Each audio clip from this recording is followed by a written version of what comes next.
Kung isipin nyo yung senaryo, tayo, napalayas tayo dito sa Pilipinas kasi pinatulan tayo ng Diyos.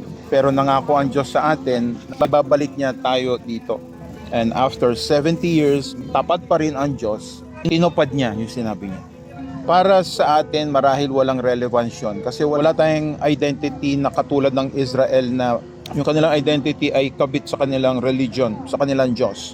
At dahil sila ay pinarusahan ng Diyos, sila ay nahiwalay sa identity na yun. Dinala sila mga bihag sa isang bansang hindi kinikilala yung Diyos nila, naputol sila doon. Pero dahil may covenant siya, ang bida dito ay yung katapatan ng Diyos. Tinupad niya yung pagbabalik. Sabi dito sa umpisa, natapos yung pader. So hindi natapos doon sa pag-build nung pader, yung gawain. Kailangan ma-restore ulit yung worship eh. Hindi lang yung temple ang issue. Hindi yung external lang issue. Okay, nakapag-build kayo ng Christianity nyo, nakaka-attend kayo, meron kayong church, ibang kasama natin. Dad, hanap ako yung ibang church, meron sila ibang church. Pero hindi doon natatapos yung trabaho. Nasa paghuhubog ng mga tao, ng Christian. Hindi natatapos yun, nakahanap na ako ng church. Dahil may araw-araw kang kakaharapin bilang bahagi ng church. Sa likod nito, kinasusuklaman ng kalaban yung church. Lahat gagawin niya para sirain ka, sirain yung witness mo. Yung mga lukewarm, yung mga hindi naman aktibo, yung mga member lang, hindi niya pinapakialaman yon. Kasi ginagawa na nila yung trabaho niya eh. Pinapadali nila ng mga Christian na mababaw yung trabaho ng demonyo. Ang papakialaman niya is yung mga nagsiseryoso. Papakialaman niya is yung mga uma-action, yung mga gumagawa, yung nagkakaresulta. Dahil doon siya nasasaktan sa resulta. Hindi siya nasasaktan sa profession. Okay lang sa tao ang mag-profess na Christian siya, mag-Bible study siya, manalangin siya. Huwag lang siyang magseryoso sa Diyos niya. Okay, ngayon ko na-realize na kahit yung panalangin pwedeng pekein. Madaling gayahin yung naririnig mo eh. Okay, natuto ka manalangin.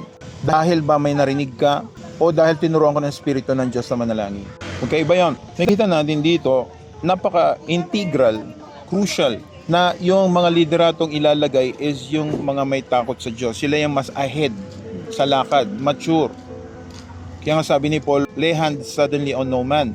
Huwag mong, ikaw leader ka na, ikaw leader ka na. May lakad, may bunga, merong maturity, kita sa buhay, kita sa sinabi sa Timothy tsaka sa Titus na qualities ng maraming gustong mag-elder, office ng bishop, pero may qualities para ma-fill up yon. Maraming halimbawa gusto magsundalo, pero hindi lahat ay angkop doon sa requirements ng pagsusundalo. Hindi pwedeng binabae, hindi pwedeng may problema sa utak, hindi pwedeng pilay o merong kapansanan. Merong requirements. Kaya nga tayo pinagtatawanan natin yung mga umupo sa government na wala namang resulta, walang pinag-aralan, walang nagagawa. Sa kaharian ng Diyos, non-negotiable siya. Pero sadly, hindi ganoon na nangyayari. So long as meron kang credentials na may papakita, pwede ka, nilalagay ka sa posisyon. Pero ang sinasabi ng Panginoon, ng salita ng Diyos is yung bunga, yung maturity, kita. Si Ananias, pinunong bantay sa kuta, si Ananias ay napapagkatiwalaan. Isa sa katangian ngayon na bihira, napapagkatiwalaan. May track record na napapagkatiwalaan. Ang quality ng trustworthiness is base sa track record. Kung ano yung lakad niya, kung may sablay ba siya, tsaka siya legible sa posisyon na yun. Mapapagkatiwalaan at higit sa lahat malaki ang takot sa Diyos. May accountability. Ang pagkatakot sa Diyos is accountability. Dapat nga kahit yung members sa churches, ganun din ang accountability, may takot sa Diyos. Kontra sa popular trend ngayon na ang church is supposed to grow in numbers. May faith in church, ang tanong, buhay ba yung faith? May faith ka, buhay ba? Dinig ba? Kita ba? Dama ba?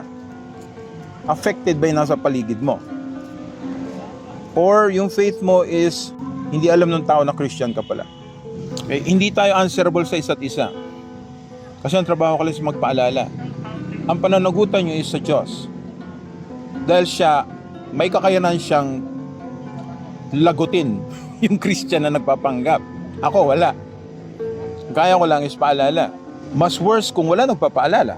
Kanina, nakwento ko rin, nakikinig kami sa sermon ni Vody Baucham, tama yung kanyang sinasabi, pumapalakpak yung mga tao, habang nakikinig ako, sabi ko, matutuwa ba ako pag pinalakpakan ako sa sermon ko? O may problema kung ba't ako papalakpakan? Kasi maraming mag-a-agree sa sasabihin ko, pero ilan ang umaaksyon dahil doon sa ina-agreehan nila? Gumagalaw ka ba? Okay, nasa meeting ka, umattend ka sa meeting. Paglabas mo ng office, magtatrabaho ka ba? O babalik ka lang sa dati mong routine? Ang mapapagkatiwalaan is may track record ng activity. Hindi ka pwedeng pagkatiwalaan base sa ina-agreehan mo. Walang saysay na agree ka na agree san tama. Lahat na nasa Bible, agreehan ko. Nabasa ko na yung Bible. Nabago ka ba ng Bible? Imposible kang sagasaan ni Kristo nang hindi maapektuhan yung buhay mo. Imposible ka ma-meet mo si Kristo nang hindi ka magsisisi, nang hindi ka mako-convict, nang hindi ka mababago. Imposible. Kung walang pagbabago, never mong na-meet si Kristo. Hanggang dito lang siya. Pwede kang maging mag-assent, umuo, agree. Hindi yung listeners na nag-agree, kundi yung doers ang kinokomment ng Diyos. Kaya ang quality ng mapapagkatiwalaan is a quality of a doer. Sabi din sa 5, pinangunahan ako ng Diyos. Sabi sa English, God put into my heart. Kung ano man yung halimbawa, kunyari, ako nagmi-ministry, hindi ako nag-initiate nun. Kung kayo ay makikibahagi sa ministry, hindi kayo nag-initiate nun. Ang Diyos ang naglagay nun sa inyo. Sabi sa Philippians 2:13, for it is God who both wills and does in you to do good. Kaya kayo gumagawa mabuti dahil siya ang naglagay nun, nagawin nyo. Pero, mag-ingat kayo dahil maaari din gumawa ng mabuti yung nagkukunwari. Hindi niya kayang gumawa ng charity. Kaya nakakatakot ang basihan mo yung external, bukod sa bunga, titignan mo yung quality ng bunga kung ito ba ay consistent. Pareho ba ito sa harapan nyo ng gathering at ng ibang tao? Christian pa rin ba siya kahit walang nakakilalang Christian siya? Christian pa rin ba siya sa harap ng mga tao hindi Christian? Nananalangin ka, marunong ka mag-pray sa harap ng congregation. Marunong ka pa rin bang mag-pray ng madaling araw na nag-iisa ka? Madaling mag-perform. Pero ang panalangin in secret is wala kang audience kundi ang Diyos lang. At sa harapan ng Diyos, hindi ka makakapagpanggap. Ang tao nagpapanggap, hindi mananalangin sa sarili niya. Bakit siya? Wala naman nakatingin ba't ako mananalangin? Pero ang taong may connection sa Diyos, hindi natin titignan yung kanyang lakad, kung perfect ba to. Inabot ba niya yung Diyos kahit wala nakatingin? Hindi ka lang nag-gym pag kasama mo yung gym buddies mo. Nag-gym ka kahit mag-isa ka lang. Nagkukusa siya kasi meron siyang goal. Ang tunay na Christian nagkukusa lalo na kapag wala nakakita. Kasi ayaw niya ipaalam yung ginagawa ng kanan sa kaliwa. Nabuo yung tabernacle ni Moses. Now it is time para bumaba yung presensya ng Diyos. Baliwala yung tabernacle, baliwala yung church building, baliwala yung Christianity mo kung hindi ito nakasaksak sa powerhouse ng Diyos. Kasi yun ang nagbibigay ng buhay sa iyong profession. Yung profession mo as is, patay yun eh. Para siyang si Adam. Tao na, kompleto na. Patay. Not until hiningahan ng buhay. So, andun nga yung tabernacle, andun yung pader, andun yung lungsod, andun yung tao, kabalik na sila, ano nang kulang? Yung Diyos. Yun lang lagi ang kulang eh. May Christianity ka, nandun ba yung Diyos sa gitna? Meron kang ministry, nandun ba yung Diyos? So, ang titignan nyo doon sa tao, spiritual ba siya unang sa lahat? Kita ba sa buhay niya, sa salita niya, sa kung paano siya makitungo sa tao? Kita ba yung maturity? Kita ba yung humility? Kita ba yung sincerity? Truthful? Trustworthy? Yung sinabi sa inyo nung kaibigan natin na nakahanap na ng ibang church, testimony nyo yun eh. Namimiss ko yung usapan nyo na kitang-kita yung purity sa usapan nyo. Observation niya yun. Wala siyang naririnig na usapan tungkol sa basketball o tungkol sa sa kababawan. Makakapag-testify yung taong yon na totoo to mga taong ito. Kasi nakita niya eh. Pwede kayo i-classify as mapapagkatiwalaan to. Consistent sila. Ilang taon na tong ginagawa nila. Wala ang palya. At kahit sa katotohanan, dapat maging consistent tayo.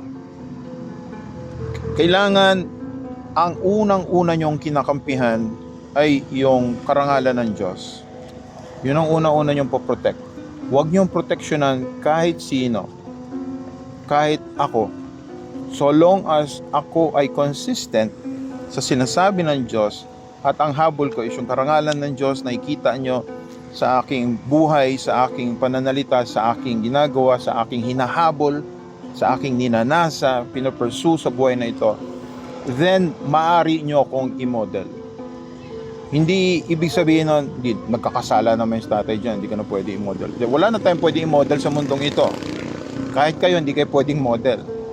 Pero, hindi tayo niligtas ng Panginoon para mawala yung kasalanan natin dito eh.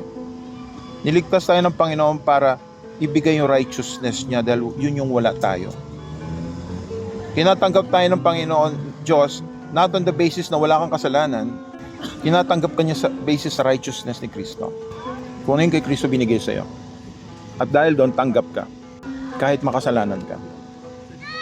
Kasi alam ng Diyos kung sino yung sa Kanya eh. I know my sheep know my voice. Hindi siya yung, sino ba yung ano ko dyan? Sino ba yung tumanggap sa akin? Hindi niya alam? I know my sheep, I call them by name. Tinatawag niya tayo by name. Kung ang tao, since limited lang yung ating capacity na sukatin yung tao, base sa nakikita natin sa bunga, pero ang Diyos na nakakakita kung yung bunga na yon is mananatili ba hanggang huli. May bunga ngayon, mag-endure ba ito? Yun ang lagi kung sinisikap na ipaalala sa inyo. Kung ano man yung meron kayo ngayon, siguraduhin nyo mag-endure to.